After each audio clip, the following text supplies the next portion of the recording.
I will just reserve some of my questions later to give way to the other senators here. But I have only one last question, Mr. Chair, for Mrs. Diskaya. Ma'am, sinabi ho ninyo, nag-divest na po kayo. Ano yung sabihin ng divest? What do you mean by that? We are no longer part of those companies.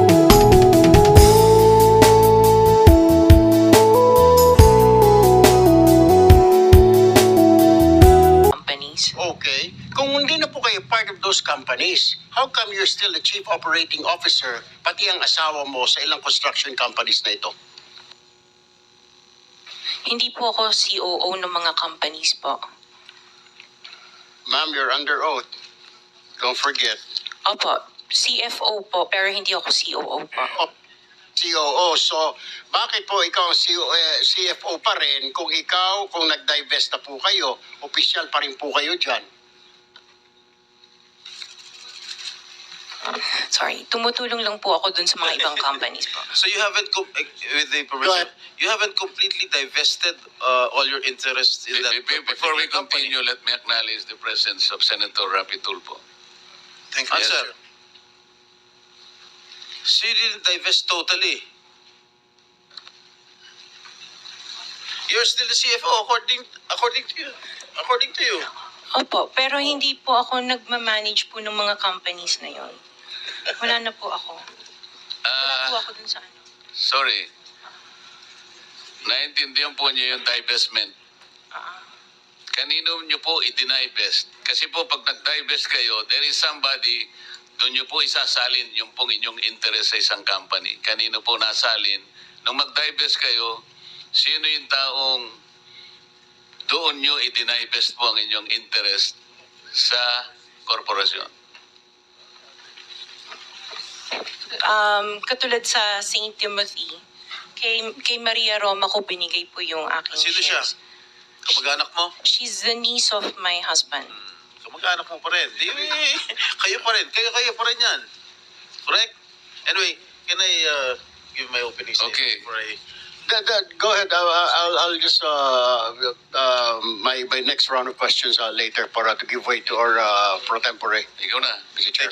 Thank you, Mr. Chair. Before that, marami nagre-request kasi I lost track of those contractors present here today. Comsec, can you please mention who are those contractors present here today? Merong wawaw dyan.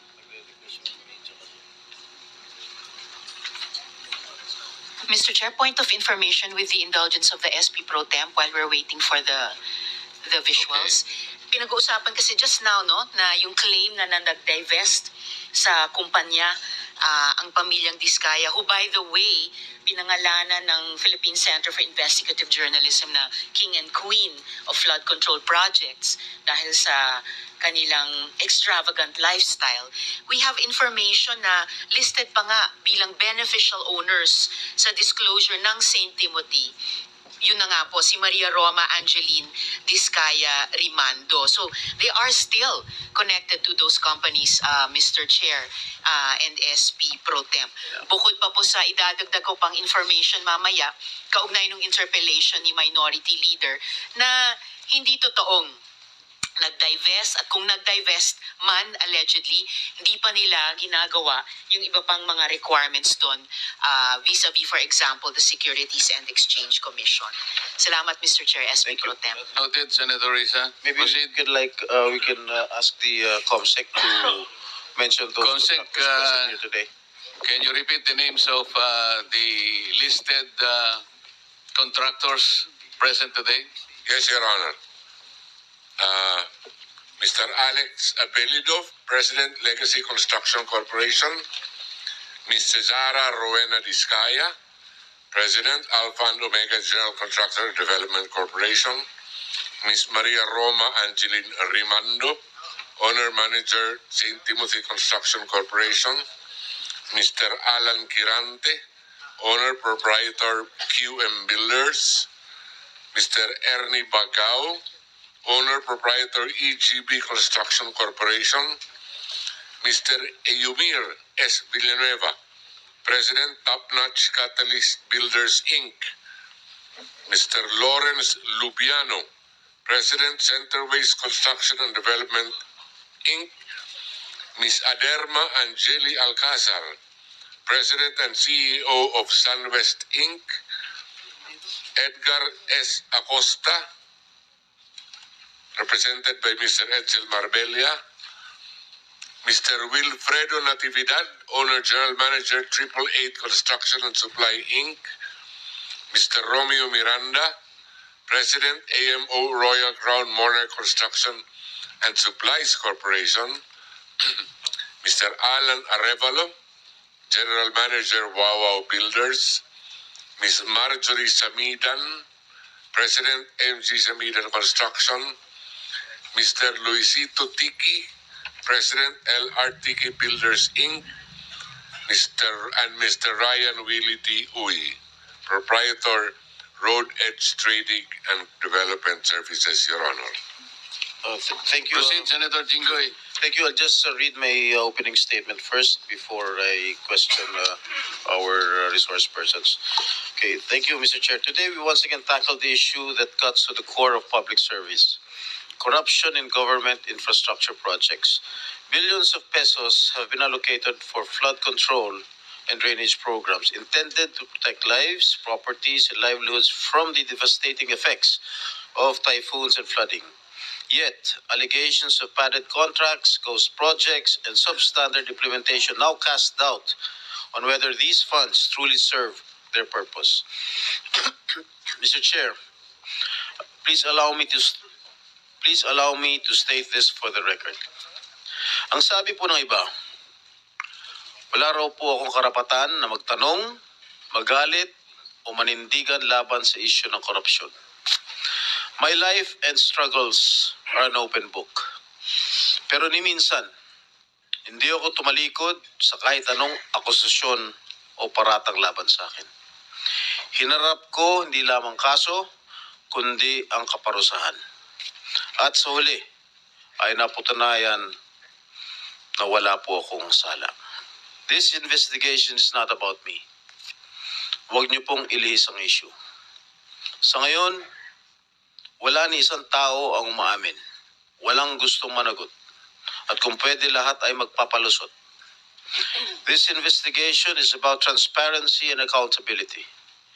Kung wala kayong kasalanan, magsabi kayo ng totoo, dahil kung hindi, sinisiguro ko na mananagot kayo hindi lamang sa batas at sa Senado, kundi sa taong bayan.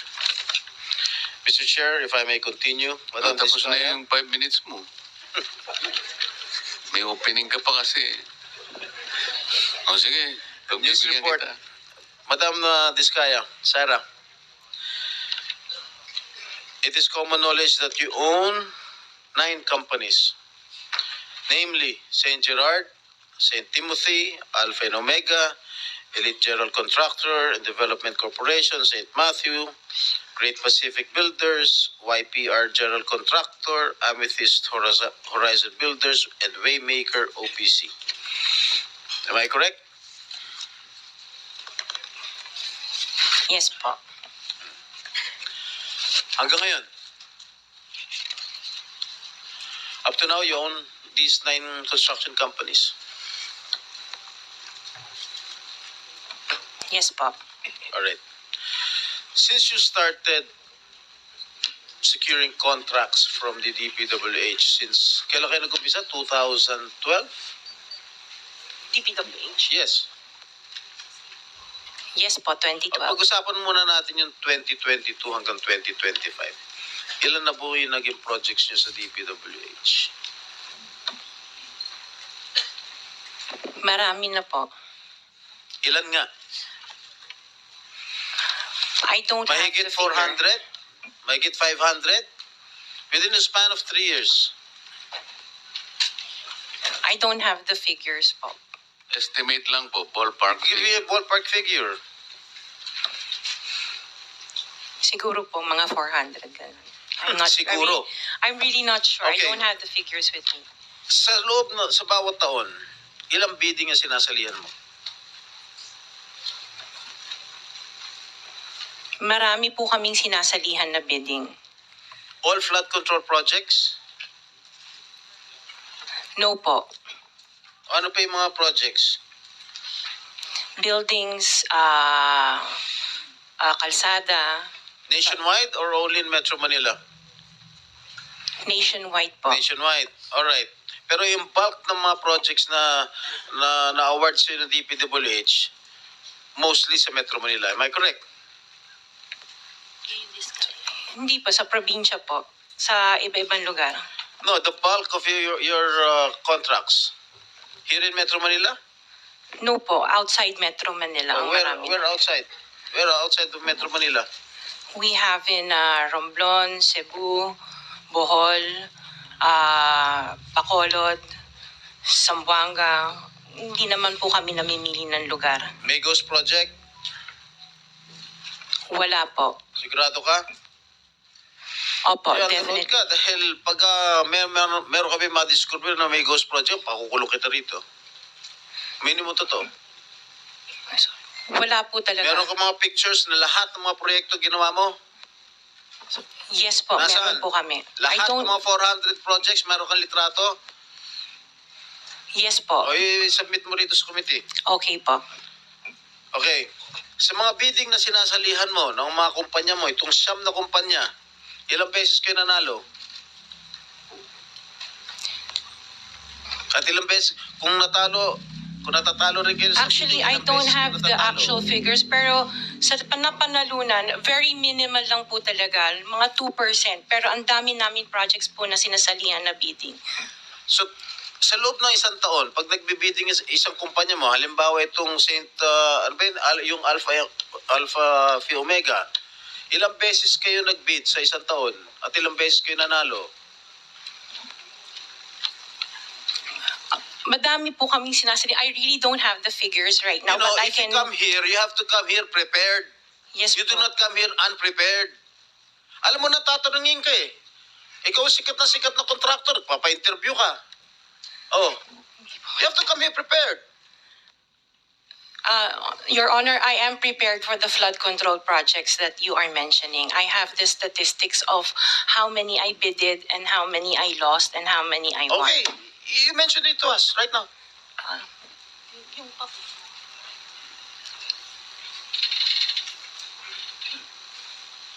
You are asking her to relate the 400.